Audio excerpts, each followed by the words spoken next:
చేవెళ్ళ గాని, పాలమూరు రంగారెడ్డి ఎత్తిపోతలు గాని, కల్వకుర్తి గాని, భీమా గాని, నెట్టంపాడు గాని, కోయిల్ సాగర్ గాని, ఎస్ఎల్బిసి గాని, సీతారామ గాని, రాజీవ్ సాగర్ గాని, ఇందిరా సాగర్ గాని, ఏ ఒక్క ప్రాజెక్టు 2 లక్షల కోట్ల రూపాయలు ఖర్చైనా అన్ని ఈ రోజు ఆగిపోయి ఉన్నాయి అనంటే ఈ దుర్మార్గానికి నువ్వు నీ కుటుంబం అవినీతి కాదా అని ఈ రోజు నేను అడుగుతున్న మిత్రులారా.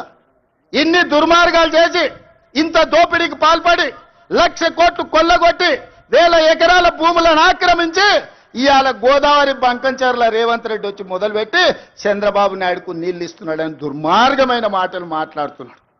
చంద్రబాబు నాయుడుతోనే ఉండాలంటే, చంద్రబాబు నాయుడుతోనే అంటగాగాలంటే అక్కడనే ఉండేటోని కదా.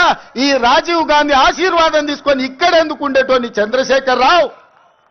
ఆనాడు సోనియమ్మ నమ్మించి కాళ్ళకు దండం పెట్టి కడుపులో తలకాయ పెట్టి నీతో చేరతాని అబద్ధాలు చెప్పి నట్టేట్లో ముంచి నడి బజార్లో మోసం చేసిన చరిత్ర నీదైతే తెలంగాణ ఇచ్చిన సోనియమ్మకు అండగా నిలబడాలి. ఆమె బిడ్డగా ఈ తెలంగాణలో ప్రజా ప్రభుత్వాన్ని తేవాలి అని చంద్రబాబు నాయుడును కాదనుకొని ఇవాళ కాంగ్రెస్ పార్టీలో చేరి ప్రజా ప్రభుత్వం రావడానికి మీ అందరితో కలిసి కదం కదం కలిపిన మిత్రులారా, ఇవాళ నేను అడుగుతున్న సూటిగా చంద్రశేఖర్ రావును, నిజంగా నీకు ధైర్యం ఉంటే, నీలో నీతి నిజాయితీ ఉంటే, చిత్తశుద్ధి ఉంటే గోదావరి బంకంచెర్ల గోదావరి నది జలాల మీద శాసనసభలో చర్చ పెడదాం. స్పీకర్ కు లేఖ రాయి నువ్వు చెప్పిన తారీఖు నాడు అసెంబ్లీ పెట్టించే బాధ్యత మా శ్రీధర్ బాబు గారు తీసుకుంటారు. నువ్వు నేను చర్చ చేద్దాం. గోదావరి జలాలలో తెలంగాణకు అన్యాయం చేసింది ఎవరు? ప్రాణహిత చేవెళ్లను తరలించే 1,00,000 కోట్లు దోసుకున్నది ఎవడు? ఇవాళ గోదావరి బంకంచెర్లలో 3,000 టీఎంసీ సముద్రంలో పోతున్నాయి.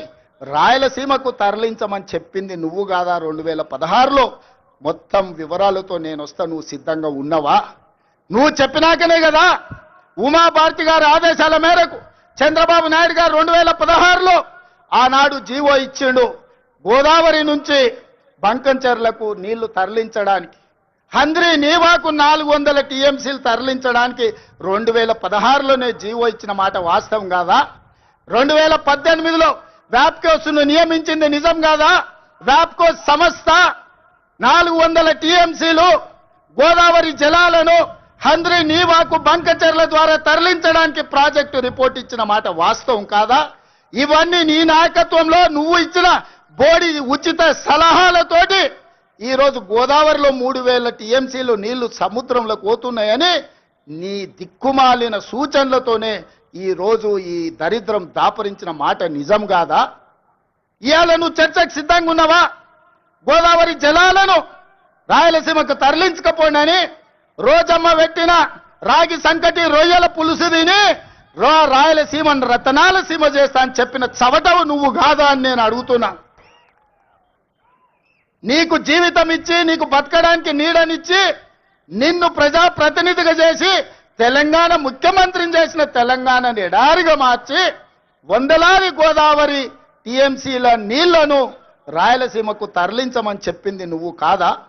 ఇవాళ నువ్వు సిద్ధంగా ఉన్నవా నేను అడుగుతున్న చంద్రశేఖర్ రావు గారు. నీ వంది మాగదులతో మాట్లాడించడం కాదు, నీ శనీశ్వరుడైన అల్లుడితో మాట్లాడించడం కాదు. నేను సిద్ధంగా ఉన్నా. గోదావరి బంకంచెర్ల ప్రాజెక్టు మీద నువ్వు చర్చకు రా.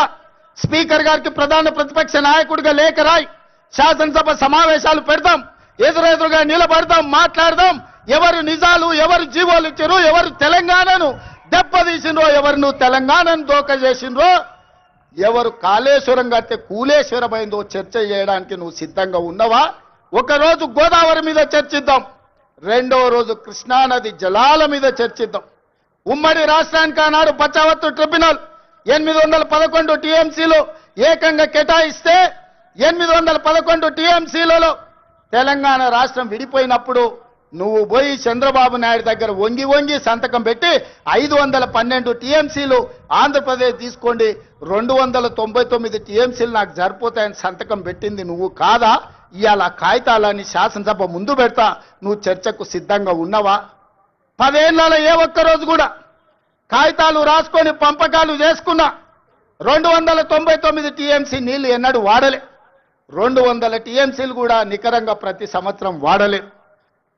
కేటాయింపులు 68% పరివాహక ప్రాంతం తెలంగాణ ప్రాంతంలో ఉంది. ఓన్లీ 32% ఆంధ్రప్రదేశ్లో ఉంది. ఆ లెక్క ప్రకారం